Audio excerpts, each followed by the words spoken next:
Muitas das vezes, ou a maior parte das perguntas que eu recebo tem a ver com um ponto: como Deus chamou você para ser pastor? Como você sabe? Como é que foi o seu chamado? E eu vou dizer para os irmãos que essa é uma resposta muito difícil, porque ela é simples demais. Ela é difícil porque é simples demais. A gente pensa que Deus vai nos chamar com um anjo, com alguém batendo no nosso ombro, alguém dizendo, apontando, eis que te digo, né? Assim diz o Senhor, sabe? Não foi nada disso, não foi nada disso. Para mim foi algo tão simples e tão desafiador, porque simplesmente eu vi grandes exemplos na minha vida, e eu me sinto tão pequenininho diante desses exemplos, tão pequenininho. Então, na verdade, a última coisa que eu queria ser era pastor. A última coisa que eu tinha no meu coração era de me tornar um ministro, apesar de estar envolvido desde pequeno na igreja e estar aprontando desde pequenininho, sabe? Passando por debaixo das cadeiras e jogando pedra em avião, enfim, eu fazia só Jesus, irmão, só Jesus. Apesar de estar envolvido com todo esse processo, eu entendi que havia um chamado, havia algo para ser feito. E eu olhava para a vida do meu avô, olhava para a vida dos meus tios, né? E também dos meus outros pastores, e eu me sentia tão pequenininho. E eu cresci num ambiente de igreja, e num momento onde começaram a surgir grandes nomes. Havia pastores que enchiam estádios, havia pastores que lideravam grandes igrejas e eram referência no mundo todo. Então eu olhava para aquilo, olha, ser pastor com essa responsabilidade, com esse alcance, olha, isso é muito difícil, isso é muito desafiador. Mas para responder o meu chamado em Deus, eu tive que responder uma pergunta: quem eu sou? Eu não posso ser outra pessoa. Deus não me criou para ser outra pessoa. Então eu perguntei para Deus: Deus, quem eu sou? Quem é essa pessoa que o Senhor quer usar para a obra do ministério? E quando a gente olha para a realidade ao redor, a gente vê que nós, igreja, também temos um desafio pessoal e coletivo, porque há muitas possibilidades para nós, igreja. É tentador olhar para alguns modelos de igreja, olhar para as mega igrejas que a gente vê na internet e copiar algumas coisas que parecem fazer a coisa dar certo. A gente olha a parede do fundo preto, fala, é isso. A gente coloca a iluminação, coloca telão e coloca uma recepção ali top, né? Quase que bajulando as pessoas, quase carregando no colo para entrar no templo, né? Para cultuar e tudo mais. Obrigado, querido. A gente vê igrejas que fazem de um tudo, tem uma mídia social que é incrível, sabe? Cultos de manhã, de tarde, de noite, de madrugada. A gente pensa assim, uau, para ser uma igreja, então a gente precisa fazer esse tanto de coisa aí. Olha, tem tanta atividade. Olha, vamos agora investir no PGM, vamos agora investir na igreja com propósito, vamos agora ser uma igreja igual a igreja fulano ali, vamos para a igreja ciclano, olha o que faz. E o pior de tudo, dá uma confusão na cabeça da gente, porque a gente começa a pegar igual um quebra-cabeça, pega uma peça aqui, uma peça ali, uma peça colar. A gente quer crescer, a gente quer fazer a missão chegar lá. Mas quem que a gente vai ser? Que igreja vai ser à luz do Evangelho? Quem Deus está chamando eu e você para nos tornarmos, a fim de obedecê-lo e cumprir essa missão?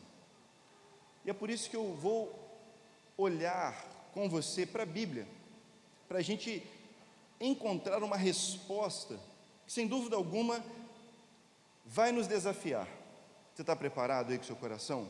Está preparado para ser desafiado por Deus? Porque eu fui. Atos capítulo 2.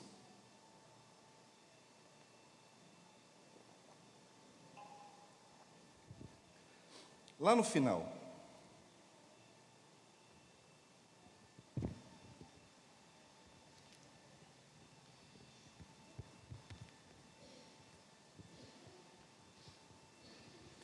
Atos 2, 42.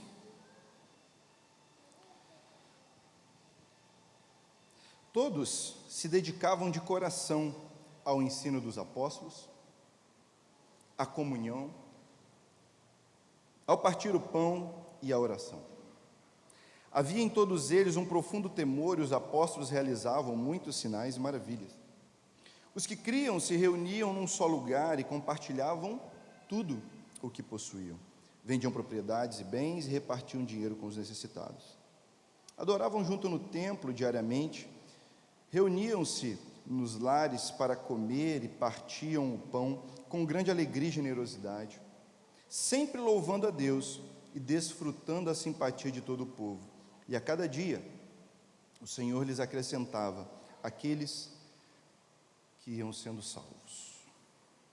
É uma visão inspiradora. Eu sei que nós olhamos para esse texto e temos uma impressão muito bela do que a igreja pode se tornar.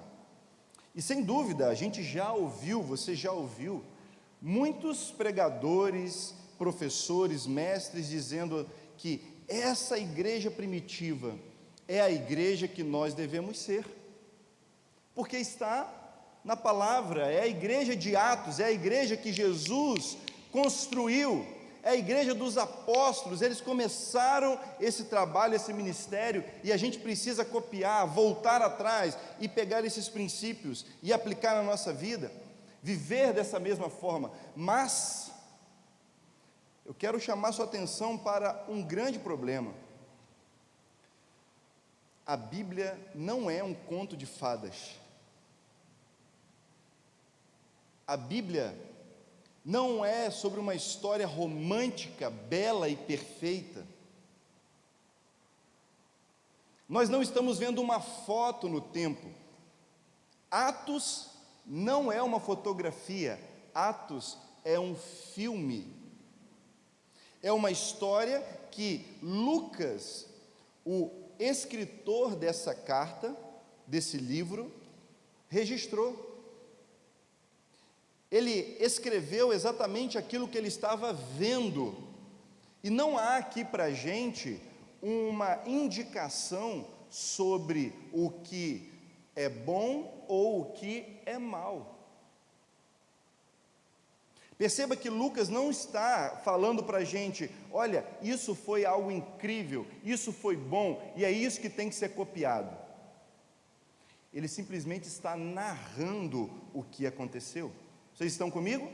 Entenderam? Esse é o ponto.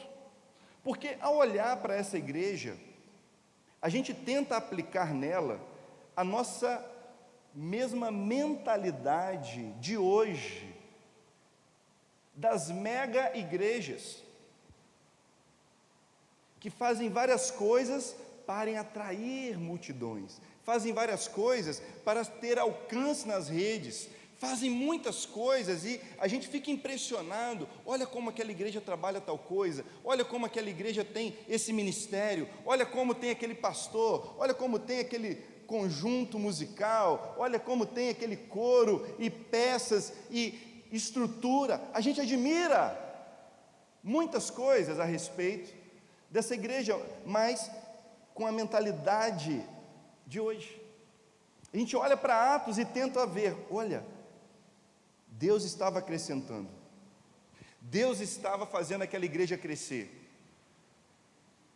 Mas eu pergunto, Deus estava fazendo crescer por causa dele ou por causa da igreja? Era por causa de algo que eles faziam ou é por causa de algo que Deus estava fazendo? Porque essa mesma igreja que a gente vê tão bela, de uma maneira tão linda, tão romântica, começa a apresentar problemas logo de cara. Não sei se você já leu mais para frente no livro de Atos, Mas daqui a pouco, essa igreja que repartia tudo, que vendia tudo, tem um tal de Ananias e a esposa dele, Safira, 2 irmãos abençoados, deram tudo que tinha, foram lá no ofertório. Olha, você sabe que não foi bem assim a história. Você sabe que essa igreja, que linda, maravilhosa, começou a enfrentar um problema de disse-me-disse, uma contenda entre os irmãos, porque algumas pessoas recebiam ajuda, atenção, eram priorizadas, e outras não. Mas aquele grupinho ali é o grupinho dos apóstolos, aquele grupinho ali é o preferidinho de Pedro, não, de Tiago, e começou a haver um conflito naquela igreja. Há problemas sérios acontecendo em Atos. O que falta para a igreja de Atos? Então, o texto que mostra para nós esse espelho que a gente tenta imitar, precisa ser entendido e discernido.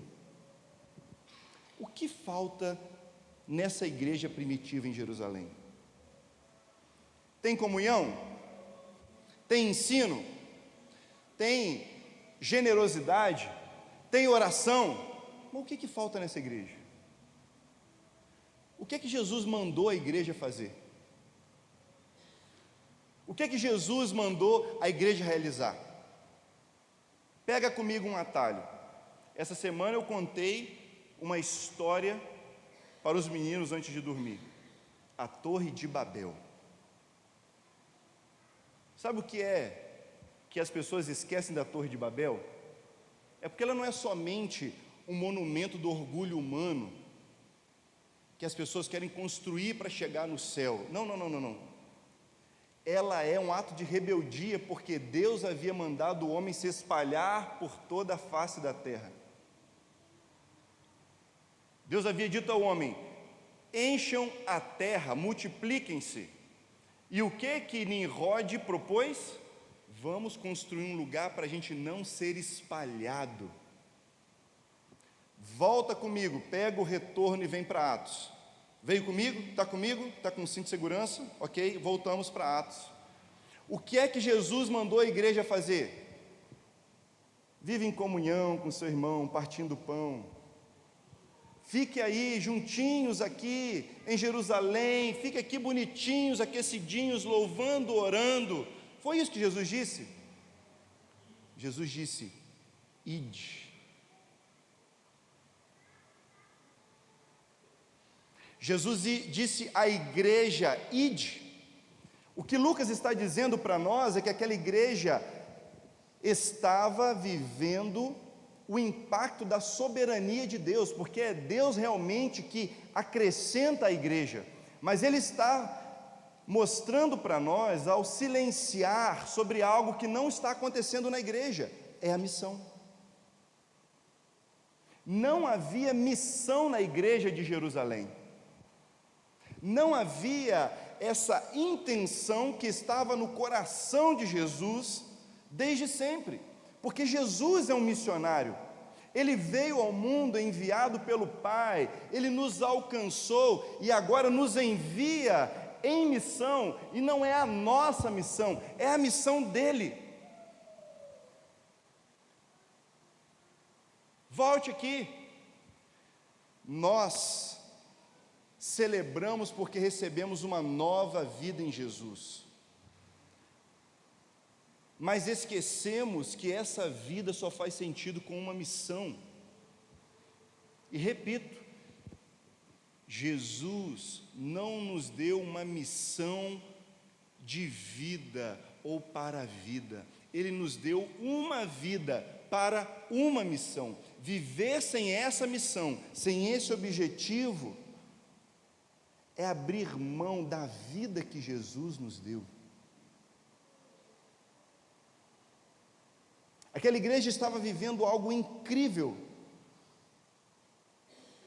juntos, como Noé na arca, fechadinho, estamos aqui, em comunhão. Que lindo, como é precioso, irmão, oh glória, paz do Senhor, é lindo, irmãos. Mas Atos deixa claro para a gente, comunhão sem missão vira confusão.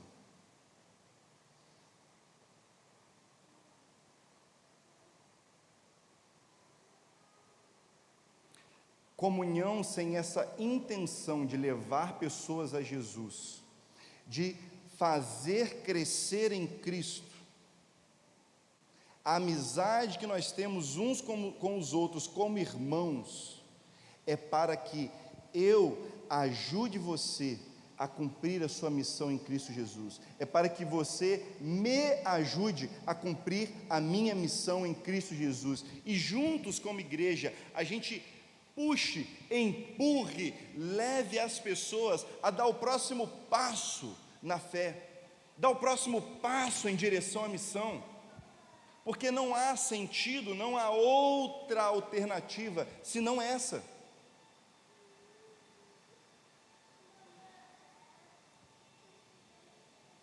Veja comigo uma questão. Volta e meia, a gente ouve o seguinte desafio: irmãos, todo mundo da igreja tem que estar num PGM. Todo mundo da igreja precisa estar num PGM. Não, está errado. Atos deixa claro isso para a gente. Se a gente colocar todo mundo num PGM, vamos dividir PGM aqui, PGM ali, PGM aqui, PGM aqui, vai dar errado como deu em Atos. Comunhão sem missão gera confusão.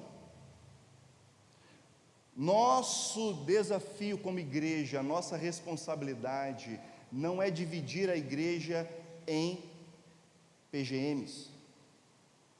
Nosso desafio é ajudar você a tornar-se o líder de um PGM.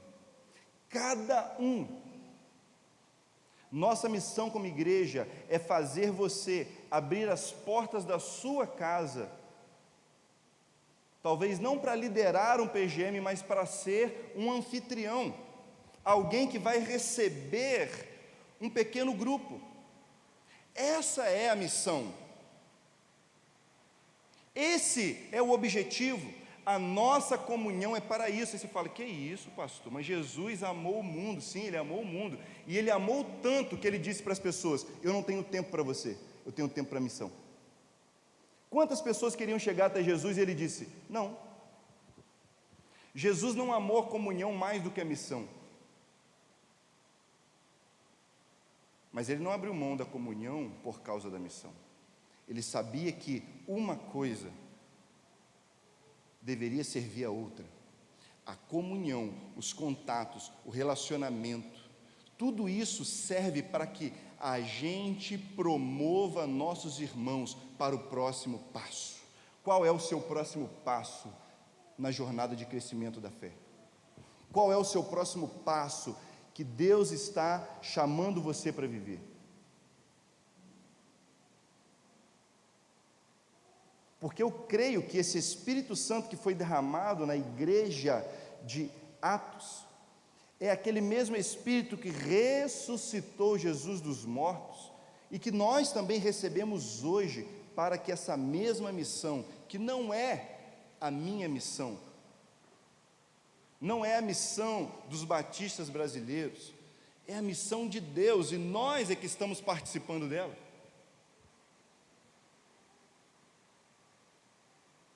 Esse mesmo Espírito está em você. Esse mesmo Espírito está dizendo: ei, não se esqueça da sua missão. Não se esqueça porque eu te salvei. Não te esqueças porque eu te tirei do império das trevas. Não foi para você ter bons amigos dentro de uma comunidade, dentro de um grupo, não foi para você ter bons amigos dentro do espaço da igreja, não foi para você ter uma família bonita, não foi para você simplesmente ter um bom emprego, não foi para te dar uma casa, um carro ou colocar comida na sua mesa. Eu te salvei, é o Senhor quem diz: eu te salvei para que você vá e dê fruto, para que você alcance os outros que estão perdidos.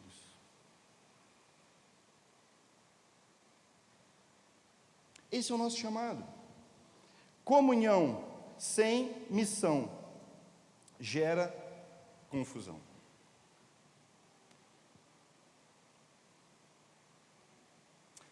Deus está nos fazendo um desafio hoje.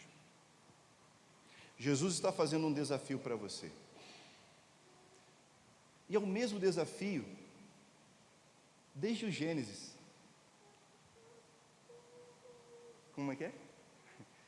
Desde o Gênesis. Deus colocou um casal no jardim e disse: multiplique-se, encha a terra. Deus colocou um casal no jardim e disse: quem vocês são?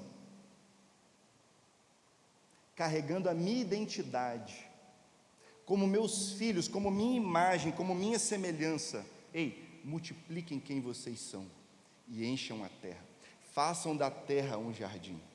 Vocês sabem, as coisas deram errado. E agora até mesmo o mais novinho bebê, antes de nascer, ele já nasce pecador.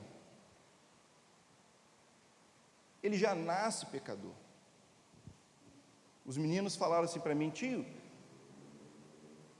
o senhor não vai contar história para a gente dormir? Eu disse: eu não conto história para vocês dormir, eu conto história para vocês se converter, porque vocês são pecador, desde pequeno, antes de nascer você já era pecador, e vocês têm que conhecer Jesus. A gente olha o bebezinho bonitinho, fofinho, pecador, precisa de Jesus. E essa missão foi restaurada por Jesus. Ele veio dos céus à terra, ele veio até nós, ele morreu na cruz do Calvário por nossos pecados, ele nos resgatou da morte. Nós estávamos mortos e agora ressuscitados com Cristo, vivemos a vida dele para a missão dele, e ele disse para nós: ide, façam discípulos, multipliquem quem vocês são, multipliquem a identidade que eu coloquei em vocês como discípulos, e não importa onde você esteja, nada pode se colocar entre nós e essa missão. Ela é mais importante do que a própria vida, porque o próprio Jesus morreu por causa da missão. E o desafio que eu tenho para você é com uma simples pergunta: qual é o próximo passo que você vai dar para cumprir a missão que é sua?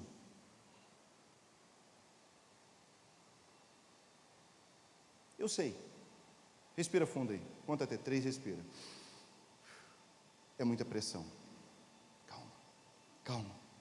Nós somos igreja para isso, para que você possa cumprir a sua missão.